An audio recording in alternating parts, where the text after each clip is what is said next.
to Geared for Growth. I'm Mike Mortlock, your host, and in part 2 of this 2-part series, we're again talking to the lovely Mel Goodin. Specifically, in the previous episode, we were talking about finances and her tips on how to be able to spend less than you earn and invest the difference.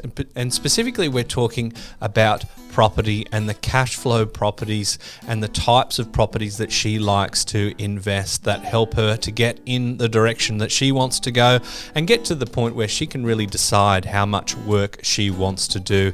It's another great, insightful interview with Mel. Here it is. Melissa Goodin, thanks for joining me back on episode 2 of this podcast. Thank you, Mike. Lovely to see you. Last time we were speaking, we were talking about investing. You gave some really good insights into how people can save money and basically threw it out there. Everyone should be saving some money and investing. And investing doesn't have to mean buying $1 million blue chip piece of real estate. It could just mean putting $5 a week into a share portfolio. There's all sorts of platforms like Raise where it kind of democratizes investing, right? So for the people that property's out of reach to begin with, and I do definitely want to focus on the property side of this because I know that that's a big part of your success. But before property's in reach, what do you recommend people invest in? So firstly, Mike, as a licensed financial advisor, I need to give my disclaimer. So listeners, this is not financial advice. This is not financial advice. This is general advice. If you want financial advice, you need to see a financial advisor and get personal advice in writing in the form of a statement of advice. So there. Good. Thank you. That's the admin done. Admin done. So in a general sense, really, when it comes to investing, there's not much to choose from. There is property. There is the investment markets, share markets, whether that's superannuation, pensions, investments, and then there's cash. It's really, yes, there's some other alternatives, but we're not talking those like cryptos and stuff like that still. Yeah. Yep. So really, yes, property is crazy expensive right now. Really, like I look back and I was actually just double checking my figures and I'm happy to be wrong here, but since I started looking at the market, I was like 18, I was saying that the markets, when they say doubled, effectively, you know, they say property should double, whatever, 7 to 12 years, whoever you're listening to, talking to, stuff like that. Yeah. Yeah, I've seen it double at least 3 times. It might have even been 4. And really it goes in waves, right? There's cycles, things go up, then they does nothing for a while, long time, goes up round and round, sideways, who knows. So basically what I'm saying is there's cycles and the investment markets, share markets have different cycles. So really, there's always something to invest in. I think that's the point, is that if you have the attitude that every week I need to be investing, I need surplus cash flow on a week-to-week basis, it needs to be part of my life, my kids need to invest, everyone needs to invest, then sometimes property isn't available or it's not affordable or it's the wrong time to buy it. And so there's other things. So yes, talking about Raise for kids and small amounts, really I feel like people should be doing more than that. Then really it comes into buying investments through either managed funds or share portfolios and things like that. And that's where a lot of people really just don't know. They don't know how to buy. It is actually really difficult to consistently week in, week out buy investments, especially directly in the share market. So it is a bit of a handicap, I feel like, in the way the Australian market is. But that is the reality, that we really need to be buying on a consistent basis. And because market cycles often come in different at times, buying into, say, the share market for a while, and then when you've got enough money invested, so going back to my analogy of like if you're investing $500 a week as a typical family, $1,000 a week, whatever, then that's 25, 50 grand a year. Like you can see how that's adding up. That's adding up. And then, yes, maybe a time comes down the track where you can get into the property market. So you might sell down investments, you might transfer them across. Really, the point is that for me, money needs to come out of your savings, go into investment markets, and it never goes back into spending. It really, whether it's investments, shares, whether it's property, That's where most people's focus needs to be in life. That's exciting. The whole getting rich thing. It's exciting. I was lucky enough to have a father. It taught me all this stuff by the time I was 15, and I find it crazy exciting. Start learning. If you're a DIY kind of person, start learning where to invest, how to invest in the market. Because while you're waiting to get into property, there is a whole bunch of stuff that you can do that are good, solid, long-term investments that are going to give you a much, much better return than sitting in a bank account, putting it off your offset account. Like, there are way other things you can do. And obviously I can't go into that level of detail, but yeah, there's worth researching. Well, the worst investment is still better than blowing cash on something you don't really need, right? Or worse than that, some sort of afterpay purchase that you enjoy in the short term and you pay for in the long term. This is the interesting thing, and this is why I say invest weekly, because most people think that investing is actually really risky. And it really depends. If you're lucky enough to have $100,000 sitting in a bank account somewhere, or you got an inheritance and you got some cash and you want to throw that into the stock market, it is kind of risky, right? Stock market could go down, it could crash 20%, you could lose, not all of it, if you're doing long-term investments, but you can lose money in the short term. The great thing about buying, and it's called dollar cost averaging. The great thing about dollar cost averaging, or consistently buying into the market week in, week out, is that you actually want the market to be crashed. Who wants to buy an investment when it's expensive? That's a terrible idea. Yeah. Right? So when the taxi driver is saying, hey, the share market's great, buy shares, do not buy shares. That is not, right? Contrarian investing is really what it's about. You want to buy in low, you want to sell high. And so, until property is something you can buy, there is it's better to be investing into things consistently, even if markets are down, especially if markets are down, and then find a good time to transfer it across to property, and then make sure that property is a really, really awesome property, because there are always awesome properties. There are amazing properties, even in different, market cycles, expensive cycles, cheap cycles. There's always amazing properties. You've just got to know what you're looking for. Well, good. This is a property investing podcast, so this is where the rubber really meets the road. Now, I know your personal philosophy is spend less than you earn and invest the difference, and invest in positive cash flow endeavors. And you've really zeroed in property from a positive cash flow point of view. Now, there's people that will say, look, you either invest for capital growth or you invest for positive gearing. There's people that are saying that you can't have both. There's people that say that you can have both. What fundamentally or philosophically was important to you about positively geared property?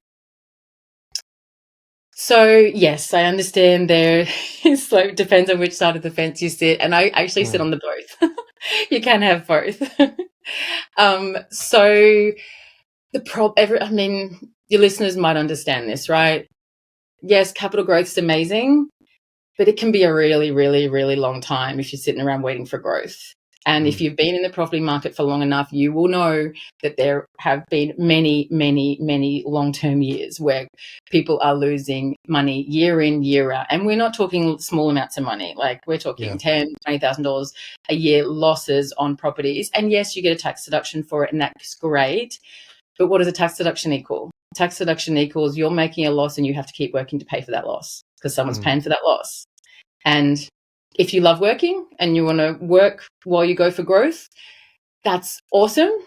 And it's definitely a strategy that can work, but you got to want to work, and I don't want to work. So that didn't work for me. I'm like, hang on, okay, that gig's not going to go fly. So I'm going to try something different. Then there's the positive cash flow people, which in this market's crazy hard to achieve, right? And then you're talking out of town properties, you're talking good cash flow, and that stuff. It is, it's a great way of building wealth. It can be slower, yes, but also you're not obviously having to wait for market cycles. You're not having to wait for the big run in property, and but so it's I can see the benefits of both. I personally like to be a little more creative and make sure that there's ways of getting good rental incomes on a property before I buy it. and it needs to have multiple options. Personally, I won't look at buying a property that is just your typical home that's, valued as a single home on a single block of land, and that there's nothing you can do with it. I like to do things with property. I like to create the wealth myself out of the property. And not everyone is interested in doing that. So, and there's different ways you can do that, whether you're buying land and you're building, or you're, doing some kind of mini little development, lot A, lot B. There's different ways you can add value. I'm not a renoer. That's clearly I'm not. That's not something that I'm going to be doing. I light renos, stuff like that. Yes. I guess I do look at that both. And probably the way I have a bit of a different approach to property is and again, the people on the growth side of things who are like looking at the numbers and just buy unemotionally. I like investing emotionally. To me, that's who I am. I'm a numbers girl, but I'm also an emotional based human. And I actually like doing both. So I actually like to buy properties that I want my children and their children and their children and their children to own. And whether it's, my parents might live in retirement, or it might be somewhere that I might live in for a while, or I actually love buying places as if they're part of the family. So that's very, very interesting. And we're taught not to be emotional. And I mean, you're in the finance game, and that sort of seems to run against the grain that everything should be just like a ruthless numbers-based decision. But like we're not saying that these are purely emotional, but there's an emotional aspect. And perhaps the value of that is that if you are excited about the asset, then the market is likely to share that enthusiasm. So that has an influence on value. Is there something in that? The Geared for Growth Property Investing podcast is presented by our business, MCG Quantity Surveyors. If you're an investor or a property professional looking to get the best tax depreciation deductions for yourself or your clients, please get in touch with us at mcgqs.com.au. It's our mission to help as many property investors as we can to maximise their claims and maximise their property education as well. I think it's more around, I have a saying, and it goes, invest like the Catholic Church. Right. So years ago, I started noticing, like this is when I was like my early 20s, I started noticing going, look at all these amazing locations and these gorgeous churches. And I'm like, who owns all this stuff?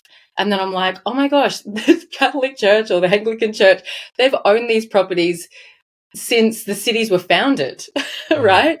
And then I go, how? And then I started noticing, again in my 20s, that clients, their parents would spend their entire life working to pay off a mortgage, and then the parents would die, the kids would sell the property, they might get 50 grand, 200 grand each between the children, and they'd sell this incredible property that their parents had worked their entire life to own.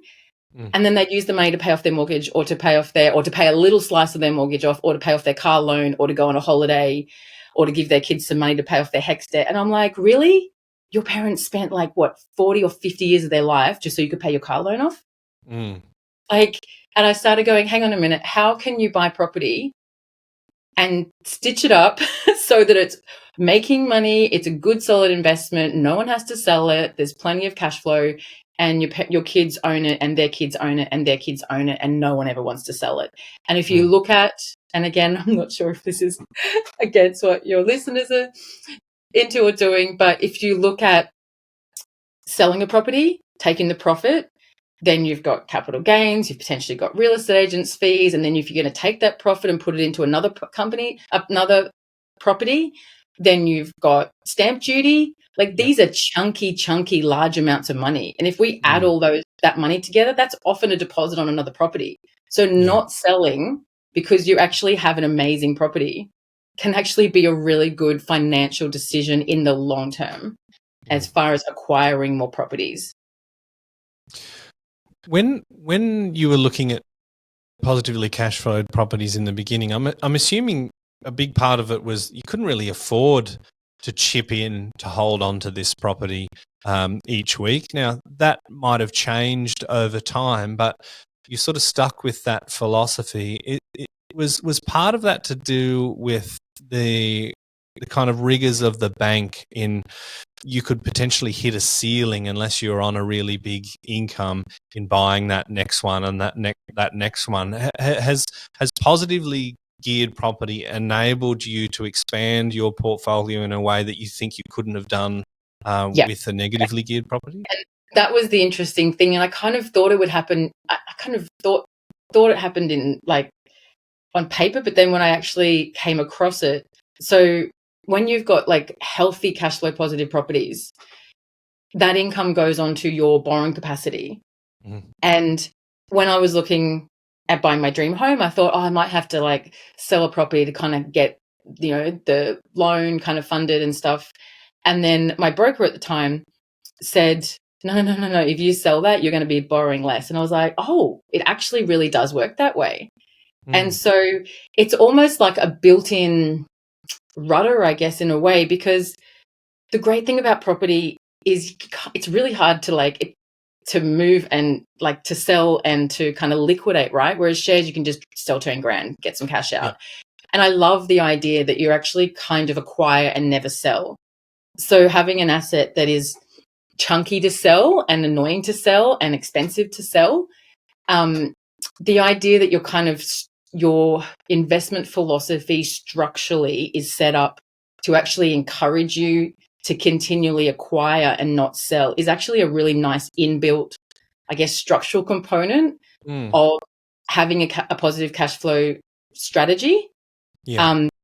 And then I guess it also means that it does give you some freedom if there is a property that you're like, oh my gosh, it's amazing. And yes, it's gonna, be negative by a couple $100 a week. That's fine. I've got other assets that are going to cover that kind of, so it can then, I guess, open up more opportunities to acquire that wonderful capital growth property that maybe is at a bit of a loss, and especially in this kind of market.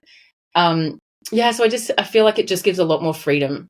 And from a psychological perspective, the feeling that, again, I have this analogy of like every investment needs to sit up on a shelf. So if you can imagine like a shelf and each of the assets is like a little separate box. You just, that thing's going to turn itself over. The rent will cover it. This will keep running. Like everything's sorted. I don't have to contribute to it. Done, sorted, sit up on the shelf.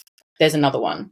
And then get another one, drop it up on the shelf. So they're literally, maybe it's the mother in me. I'm like going, okay, that kid's in school. It's sorted. Okay, next one. Okay, next kid's in school. Done my job.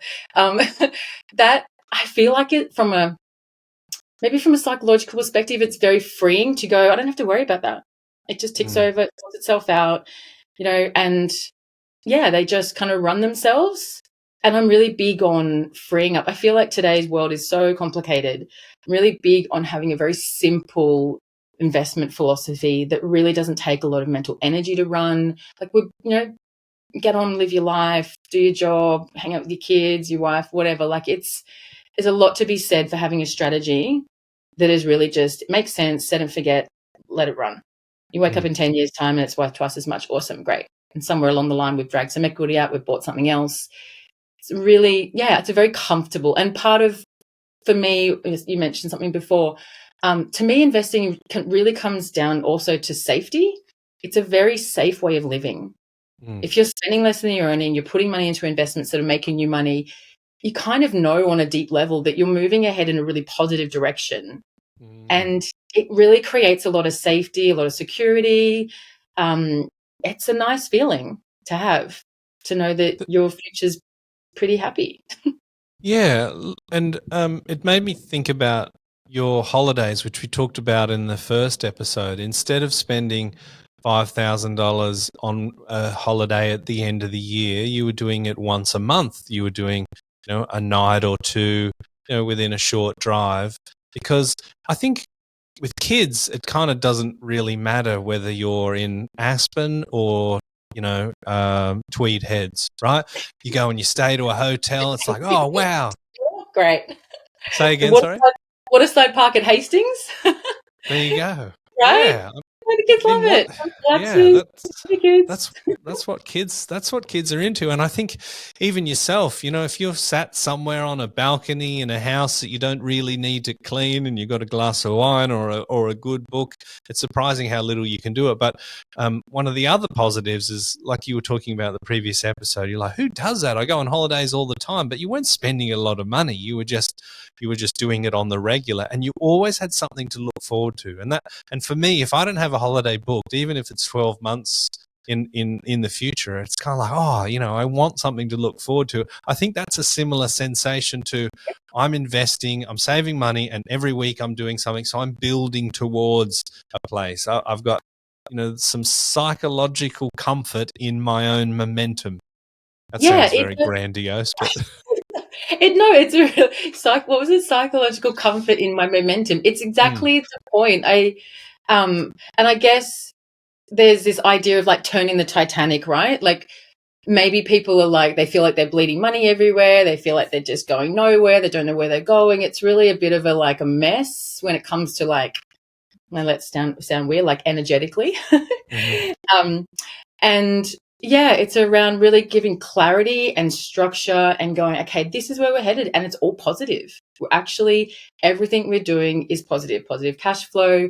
We're feeling good about what we're doing. Our lifestyle's sorted. It can be really empowering, and it can also mean that you can do that kind of fast run because you're like, well, I'm actually feeling good about this, right? Yeah. And for me, though, that 5 or 6 years of crazy hard work, that was what I needed. I needed a regular holiday to go, okay, I feel like I'm rich. I'm living on like this little tiny bit of what I, have. But I needed to feel rich. And that's what I say to my clients. Like, you'll be spending less. if I'm involved in your life, you'll be spending less than you're used to. But I want you to feel rich. I want you to feel like you have a great lifestyle. You don't even notice. And it's win-win. It's really just apportioning what we like. Everyone, if you throw your cards on the table, you go, this is what we've got to play with. This is your income. This is your assets. Like, you've got limited things that you've got to play with. But if you can rearrange them in a way that goes, oh, okay, that makes me crazy happy, and that gets me ahead financially, I want that. That's the kind of both that I'm talking about around. Yeah, you can have both if you're just really clear and structural about it. And yeah, work with the way humans are built rather than the way I think society and the banks and the government and everyone has set life up to be. It's almost like, I don't want to sound like too negative about it, but it's almost like, society benefits from us kind of feeling like we don't have it all together, and we've got to be constantly chasing and getting things better. And, there's this carrot at the end, and it's called 65 or 67. And, like, I don't think most people are happy living life that way. And so flipping it around and making things positive cash flow, like, it's a really, really empowering way of running your finances, running your life. And you can have both.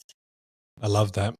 So to wrap up this whole package, where we've covered quite a lot of ground. We've talked about almost like the philosophy of happiness. We've talked about discipline and saving and pleasure delaying. We've talked property. If we go back to the Melissa that was in that situation where it was kind of like, all right, I'm sort of on my own here with the children. I don't have a tremendously big income, but I've got to start getting strategic. You lent into your superpower, which was your financial planning background. But if you can go back to that Melissa who perhaps didn't have that, what did she need to know, and where did she really need to get serious and disciplined to get to where you are today? Personally, I don't really want to go back there, Mark. It was not pleasant, but I will. I think the answer to your question is, I remember probably the thing that like really was really, really good advice. I luckily had an amazing dad who knew this stuff. And like, I was never going to be like, I wasn't definitely not silver spoon. I'm like state school girl, made it first, what do they call it? First generation wealthy. But he knew what to do. And I think he also tried to, though, divert me and do the safe and secure path as a father would, and be like, no, just get a job and be safe. Yeah. Right. But he did say to me when I was going through my divorce, a lot of people, I think, make the mistake of thinking they can't afford the family home. And then they Yeah. make the grand mistake of selling the home, dividing up the asset, and then they're left with really not much. And it doesn't leave you a lot of options. It's a really horrible place to be. So when someone comes to me in that situation, I really try and, I guess, give them the gift of what my father said to me. And he goes, he basically said, Melissa, no bank's going to give you another loan on the selling pension. He said, keep your home. And I was like, okay. And I knew that he was wrong, because I knew that I was going to do something amazing. But he was right in saying that try and hang on to your assets and try and make it work. So I feel like probably the answer to your question is having someone in your corner who can really, I guess, help guide you. Maybe whether it's, obviously that's what I do for my clients, but for people that are wanting to find someone else, like maybe there's someone who's gone there before you, a friend or a relative who's really good at navigating finance and making really good decisions, because I often feel like humans will make emotional decisions at horrible times in their lives, because they're worried, they're scared. It's the whole, share market up and down. Really, the share market would just go up 10% every year if there wasn't human emotions in the world, right? So, so it's around having someone in your corner that knows what they're doing and can actually guide you and help you make those good decisions, because a good decision, oh my gosh, it just sets you, like, if I look back to where I was, it was just simply a series of very, very good decisions. Like every decision I made pretty much was a really, really good decision. I could have made better ones. Like one of the homes, I paid 15 grand more than it was worth. And the guy posted on his Facebook, I got overvalued. And I was like, oh, okay. But who cares, right? I wanted the home. And that's the thing. I buy things I want. And if I have to pay, actually, I usually pay over price for things by a little bit, but because I know I'm going to own them for 200 years, or someone in my lineage will, right? So it's just a series of really, really good decisions. And sometimes making good decisions can be actually really difficult. So if there's someone that can be in your corner, help you, that's really going to set you up. Yep. I love that. And for anyone that, let's say they have got to that point where they can start looking at property, or let's say they have a good income, they don't feel terribly wealthy, even though they've got a good family or household income, they've got negatively geared properties.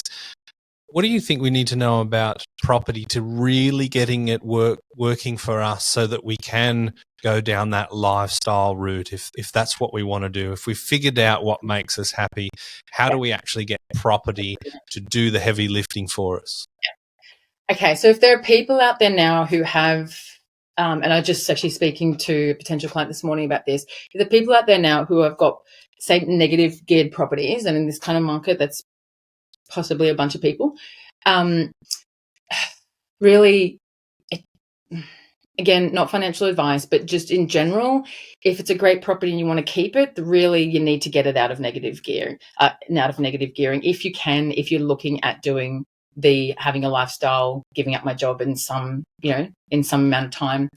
And really, it's, sorry to say it, but it comes down to spending less than you earn. You've got to spend less than you earn. You've got to work out how long you're willing to do that. And the great thing about property, the great thing about finance is the numbers don't lie. You run the numbers, you get someone who knows the numbers, right? And this is where maths is just love maths. The numbers will tell you everything. And so if you know how to read the numbers, if you don't know how to read the numbers, find someone who does, or learn how to do it. And then really, if you're in that bit of a situation where you've got to flip things around, it's going to take you a few years of spending less than you earn. And then you've really got to put that savings into the right spots, restructure things the right way so that you can turn things around. It doesn't take that long. We might be talking 2 or 3 years, might be talking 5 years. A lot can be done in 5 years. And during that time, you can still feel like you're rich. It's just a little bit of a psychological trick to find how to make yourself, barefoot investors, buy fancy pillows or something or other. It's not my thing, but, whatever. So I think it's, kind of dig deep, work out what you want. find a way of saving some money and really putting it into the right places. But you've got to know your numbers, and you're probably big on this, Mike. Like, you've got to know what your properties are. Like, clients will send me through, some real estate, like, snapshots, what are this and this and this, like, run the numbers. I can tell within like 2 minutes whether it's something that's worth even looking at. It's very, very easy to still got this puppy. It's very, very easy to do once you know how to do it. Just really got to, if you're going to be a property investor and this is what you're doing in your life, you've really got to learn how to read numbers for properties. Because it's everything. It's everything. It's like running a business effectively. You got to run your numbers. You got to know your cash flow. There's no other way around it. Otherwise you're just winging it. Yeah. And we don't want to wing it, because you've shown us how we can have our cake and eat it too. So yeah, absolutely, numbers are of critical importance. Melissa, that's been a great second episode to this 2-part series on how you've achieved what you have in property, and the advice that you would give for people that were in a similar situation or just aren't feeling rich or want to exit that rat race. So thank you very much for sharing all of your knowledge and wisdom today. You're welcome, Mike, and I'm really happy to be here, and hope I've imparted some value to your listeners, and may they make some amazing decisions and really suck the marrow out of life. Beautiful. I love that. Thanks, Melissa. Okay, thanks, Mike. See ya.